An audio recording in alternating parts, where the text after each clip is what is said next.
Good morning, everybody.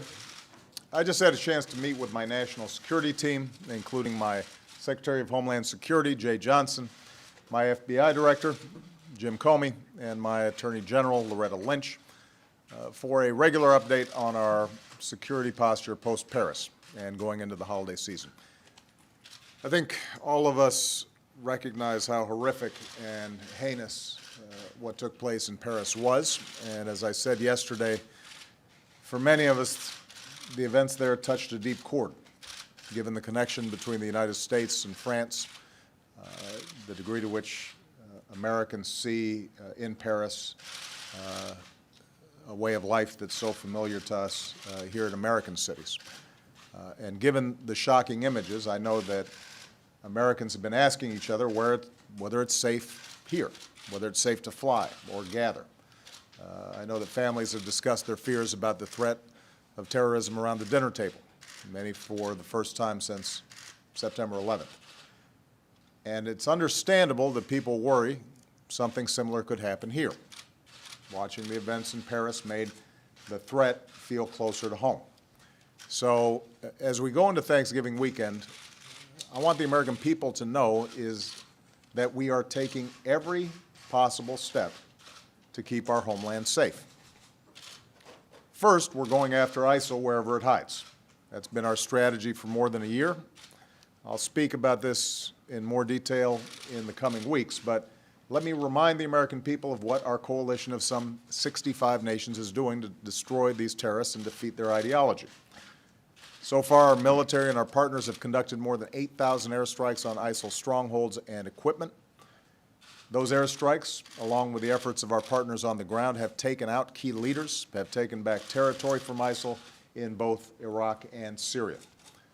We continue to work to choke off their financing and their supply lines and counter their recruitment and their messaging.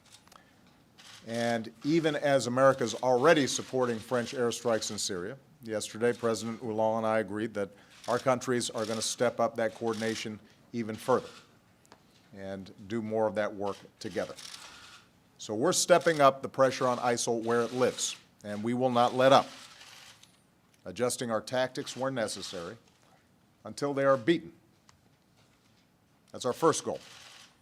Second, we continue to do everything possible to prevent attacks at home and abroad and to prevent foreign terrorist fighters from entering the United States or other nations. Since 9/11, we've taken extraordinary measures to strengthen our homeland security in everything from aviation security to border security to information sharing. We've improved upon these actions over time. Anytime there's an event, we learn something from it, and we continue to refine them. We continue to improve upon our approaches as we speak. Now, right now, we know of no specific and credible intelligence indicating a plot on the homeland. And that is based on the latest information I just received in the Situation Room. It is similar to the information the briefing that I received on Saturday before I left on my trip last week. So as Americans travel this weekend to be with their loved ones, I want them to know that our counterterrorism, intelligence, homeland security, and law enforcement professionals at every level are working overtime.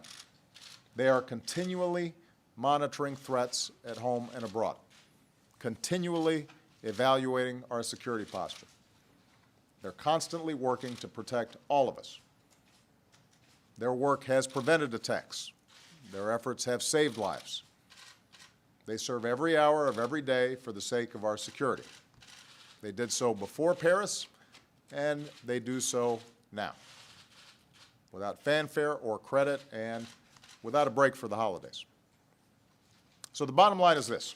I want the American people to know, entering the holidays, that the combined resources of our military, our intelligence, and our homeland security agencies are on the case.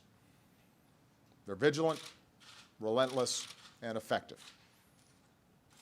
In the event of a specific credible threat, the public will be informed. We do think it's useful for people as they're going about their business to be vigilant. If you see something suspicious, say something. That's always helpful.